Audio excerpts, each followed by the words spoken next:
जय Hind. BPSC TRE 3.0 और 4.0 भी। एक्चुअली में बीपीएससी टीआरई 3.0 जिन भी छात्रों ने एग्ज़ाम दिया है, अब उनका तनाव थोड़ा सा बढ़ता हुआ लग रहा है या बढ़ा हुआ है। बढ़ने का कारण यही है, कई सारे कारण हो सकते हैं। सबसे बड़ा कारण कि रिजल्ट हमारा क्या होगा। जैसे कई बातें इसमें हैं। आपका परफॉर्मेंस बहुत अच्छा रहा, तब भी कहीं ना कहीं दिमाग में कन्फ्यूजन सा बना हुआ है कि रियल में 100% हमारा रिजल्ट होगा अथवा नहीं होगा। एक मन में कहीं ना कहीं उहापोह की स्थिति बनी हुई है, कन्फ्यूजन सा बना हुआ है कि रिजल्ट हमारा क्या होगा। हम तो देख रहे हैं कि जो स्टूडेंट, चूंकि कट ऑफ जो हमने बनाया, निसंदेह कट ऑफ थोड़ा हार्ड था, और जो उस कट ऑफ के दायरे में आ रहे हैं, कट ऑफ से ऊपर आ रहे हैं या 1-2 नंबर कट ऑफ से नीचे भी है, तो कट ऑफ के बारे में हम शुरू में ही बताए थे कि कट ऑफ संभावित है, अंतिम नहीं। इस बात को समझना है। इसका साफ मतलब है कि कभी भी कट ऑफ की जब भी बातें होती है, वो कंफर्म आप कैसे समझ सकते हैं? एक डेटा के आधार पर, जो हमारा पर्सनल डेटा है या जिसके आधार पर हम मूल्यांकन करते हैं या जिसके आधार पर हम कट ऑफ निकालते हैं, उसके कई सारे पैमाने होते हैं। उस पैमाने के आधार पर जो हम तय करते हैं, कट ऑफ बनाते हैं, तो कोई ज़रूरी नहीं है कि हमेशा वो आपका पैमाने पर जो जिस पर बनाए हैं वो सही ही हो। बदलाव भी हो सकता है, 1-2 नंबर नीचे भी जा सकता है। तो सवाल ये उठता है कि अब हम क्या करें, खास करके वैसे छात्र जिनका 1, 2, 3, 4 नंबर तक कम भी है या उस दायरे में है या उससे ऊपर है। क्या टेंशन लेना उचित है? इन बातों पर ध्यान देना होगा। क्या हमको निश्चिंत रहना चाहिए, निश्चिंत होना चाहिए, अथवा आगे के लिए पुनः प्रयास करना चाहिए, या इस बीच में हमको क्या करना चाहिए, या ज़्यादा मार्क्स कम है तो हमको क्या करना चाहिए? कई तरीके की बातें हैं। और टीआरई 4.0 के कैंडिडेट, यानी कि जो इस बार पास आउट ही हुए हैं, 22-24 सेशन के कैंडिडेट होंगे, जो इस बार सीटेट पास किए होंगे, या फिर एस्टेट जो इस बार एग्जाम दिए होंगे, जिनको लग रहा है कि नहीं एस्टेट निश्चित रूप से हम पास कर जाएंगे, तो उनको क्या करना चाहिए। तो बहुत सारी बातें हैं इस वीडियो में। तमाम छोटी छोटी बातों पर हम ध्यान देंगे और इस पर चर्चा करने का प्रयास करेंगे। आप देख रहे हैं कि रिजल्ट का वेट, टेंशन बढ़ रहा है, पढ़ाई में मन नहीं लग रहा है, क्या करें क्या नहीं करें, वगैरह वगैरह बहुत सारी बातें हैं। अब लिखा हुआ है कि कट ऑफ का क्या, तो सही बात है कि कट ऑफ का क्या क्या करें। कट ऑफ जो बताए वो उस कट ऑफ के दायरे में आ रहा है तो क्या करें, ऊपर रहे तो क्या करें, नज़दीक है तो क्या करें, बहुत ज़्यादा अंतर है तो क्या करें। तो मेरा ये मानना है, मेरा ये कहना है कि जिनका कि कट ऑफ से 1-2 नंबर 3 नंबर कम तक भी है, तो उनको ये मान करके चलना है कि मेरा पॉजिटिव रिजल्ट रहेगा। जो दायरे में आ रहे हैं ऊपर जो हैं, तो उनका तो कुछ कहना नहीं है, वो बेहतर कंडीशन में है। तो सवाल ये उठता है कि अब आगे हमको क्या करते रहना चाहिए। क्या हमको पूरी तरीके से निश्चिंत हो जाना चाहिए या फिर आगे का पढ़ाई कंटिन्यू रखना चाहिए? तो मेरा ये पर्सनल सजेशन होगा कि पढ़ा हुआ चीज़ कभी बेकार नहीं जाता है, या जो आप पढ़ाई करते हैं, तो अगर आपका रिजल्ट हो भी जाता है तो निश्चित रूप से आप इस बीच में स्टडी करते हैं तो कुछ ना कुछ सीखेंगे ही, और अच्छे शिक्षक बनने की योग्यता आप रखेंगे, और बेहतर आप वहाँ पढ़ाई बच्चों को पढ़ा सकते हैं। और तनाव लेने का कुछ मतलब नहीं है, तनाव लेने के कोई मायने नहीं है। आप टेंशन बहुत ज़्यादा लेकर के ही क्या करेंगे, बहुत ज़्यादा सोच करके ही क्या करेंगे? आपने तो कर्म कर दिया, अब जो होने का होगा होगा, या तो रिजल्ट होगा या तो रिजल्ट नहीं होगा। तो मेरा मानना है कि अभी से आपको पढ़ाई में लगना चाहिए, खास करके जिनका सारा कुछ पढ़ा हुआ है। दोबारा से मन को स्थिर करके, मन को शांत करके, मन में किसी तरह का कन्फ्यूजन है तो उसको दूर करते हुए अब लगातार आप जो पढ़ाई लिखाई किए हैं, जो आपका मटेरियल है, उसको कलेक्ट करने का प्रयास करें, और धीरे धीरे सेट वगैरह आप बनाने का प्रयास करें, रिवीजन पढ़े हुए चीज़ों का करने का प्रयास करें, और एक बार मूल्यांकन करें कि जो भी पिछली बार आपने एग्जाम दिया टीआरई 3.0 में, जो भी कमियां रही नंबर अच्छा आया, और बेहतर हम क्यों नहीं कर पाए, सिली मिस्टेक कहाँ कहाँ किए, कौन सा पेपर हमारा कमजोर रह गया, तो उस पर गौर करते हुए इस बीच में उसको दूर करने का आपको प्रयास करना चाहिए और स्टार्ट कर देना चाहिए उसको दूर करने का प्रयास। और जहाँ तक हमारे मदद की ज़रूरत है तो 10 तारीख के बाद टेस्ट भी अपना स्टार्ट हो रहा है।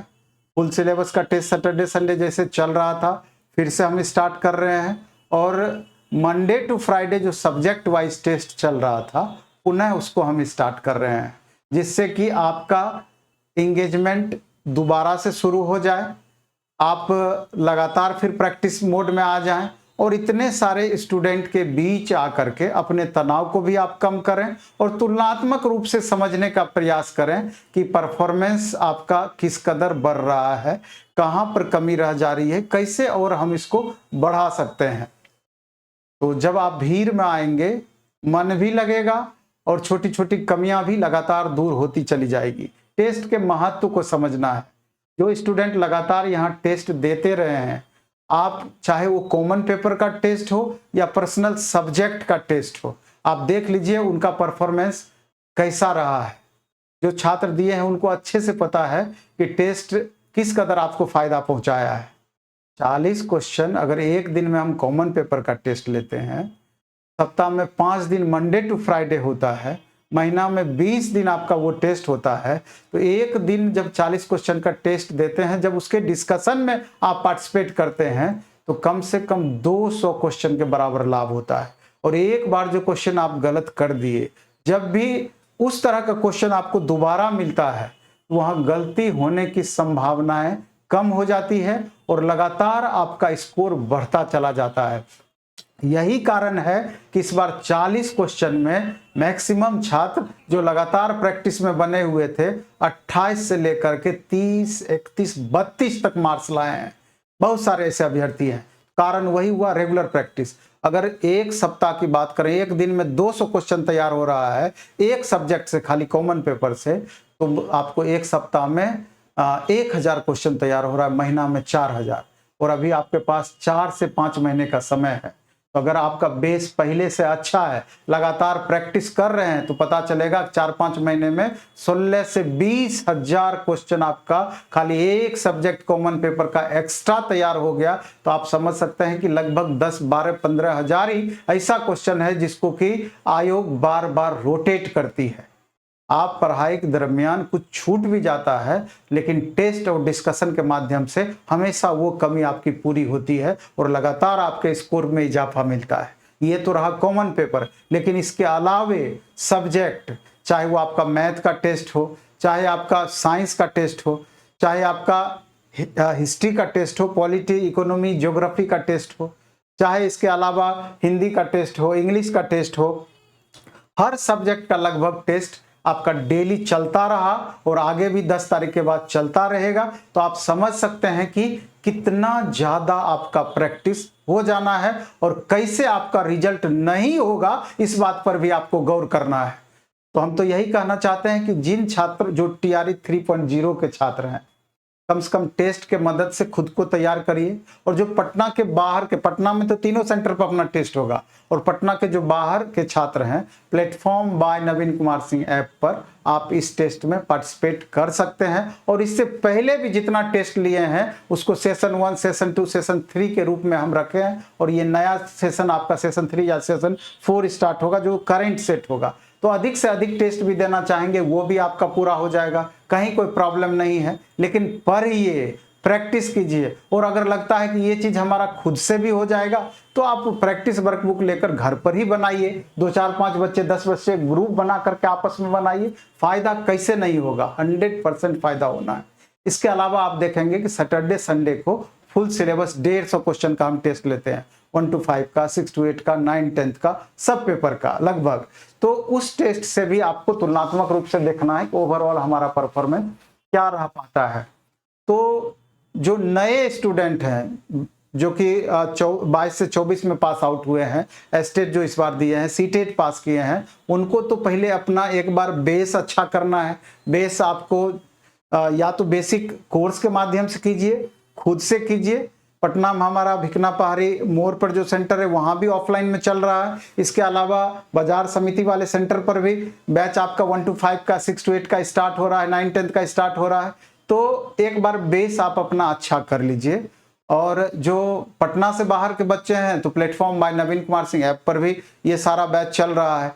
तो या तो आप पहले बेस अच्छा कर लीजिए, उसके बाद फिर प्रैक्टिस मोड में आप बनिए, या प्रैक्टिस भी आप कीजिए, आप बेसिक भी साथ साथ अच्छा कीजिए। और क्योंकि ईमानदारी पूर्वक आप पढ़ाई करेंगे, 1 मिनट आपको फुर्सत नहीं मिलना है, क्योंकि 4-5 घंटा आपका क्लास चलता है, 3 घंटा लगभग टेस्ट चलेगा, और फिर उस क्लास को मेंटेन रखने के लिए आपको 4-5 घंटा एक्स्ट्रा खुद से पढ़ाई करना होगा। पता चलेगा कि 12-13-14 घंटा का रूटीन आपको ऐसे ही हो गया, फुर्सत आपके पास कहाँ है। लेकिन अगर इस 4-5 महीने लगातार मेहनत करके अगर आपका रिजल्ट हो जाता है, रिजल्ट संभव हो पाता है, तो इस 5 महीने मेहनत करने में गुरेज भी आपका नहीं होना चाहिए। लगातार 4-5 महीना मेहनत कीजिए और अपने जीवन की दशा और दिशा दोनों में बदलाव कीजिए, दोनों आपका चेंज हो जाएगा, आपका भविष्य बदल जाएगा।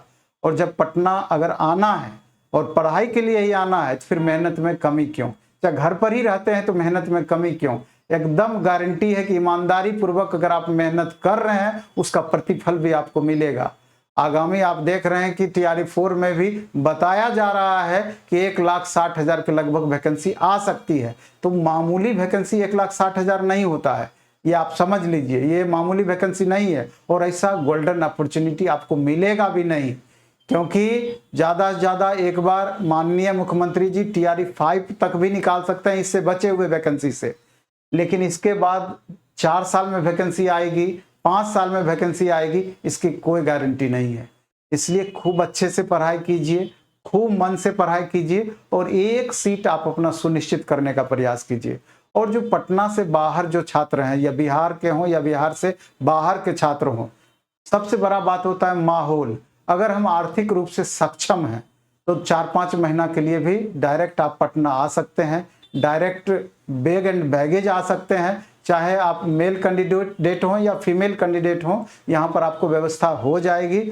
और एकदम जम करके यहाँ मेहनत करना है और एक सीट सुनिश्चित करना है। अगर आप आर्थिक रूप से सक्षम नहीं हैं तो अब तो ऑनलाइन का ज़माना आ गया, ऑनलाइन के माध्यम से भी घर पर रह करके आप प्लेटफॉर्म बाय नवीन कुमार सिंह ऐप से सारा बैच आप ले सकते हैं, वहाँ से क्लास कर सकते हैं। और सब्जेक्ट वाइज टेस्ट भी आप इसी ऐप पे दे सकते हैं, और फुल सिलेबस का test platform online test app पर दे सकते हैं।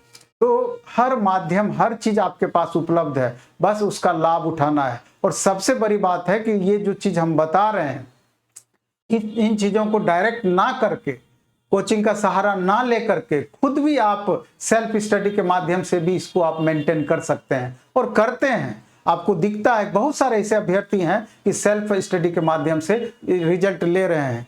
तो हर चीज संभव है, हर बदलाव संभव है, लेकिन करना आपको है, चलना उस पर आपको है। और लगातार मेहनत आपको करना है, और लगातार मेहनत आप करेंगे, उसका प्रतिफल श्योर मिलेगा, श्योर आपका रिजल्ट होगा। और तनाव लेने से कुछ भी नहीं होना है। TRE 3.0 अगर आप दिए हैं तो वेट ना करके, बहुत ज़्यादा फ्रस्ट्रेशन में ना रह करके, अगर कमियां रही है तो उसको दूर करना है, और नहीं तो प्रैक्टिस स्टार्ट कर लेना है, पढ़ाई स्टार्ट कर लेना है। इस बीच में रिजल्ट आ जाएगा तो इससे बढ़ के कोई खुशी नहीं होगी। और नहीं बाई चांस खुदा न खास्ते अगर मिस करता है तो आगे के लिए हमारा तैयारी कंटिन्यू रहेगा। आगे के लिए जो भी कमियां हैं उसको दूर करके अपना बेहतर देने का प्रयास करेंगे। तो इन चंद छोटी छोटी बातों को अगर आत्मसात करते हैं, इसको अपनाते हैं, तो इसका प्रतिफल यानी कि इसका जो रिजल्ट होगा आपके लिए बेहतर ही निकल करके सामने आएगा। इस वीडियो में इतना ही रखेंगे। धन्यवाद, बेस्ट ऑफ लक। खूब अच्छे से पढ़ाई कीजिए, खूब मन से पढ़ाई कीजिए। धन्यवाद।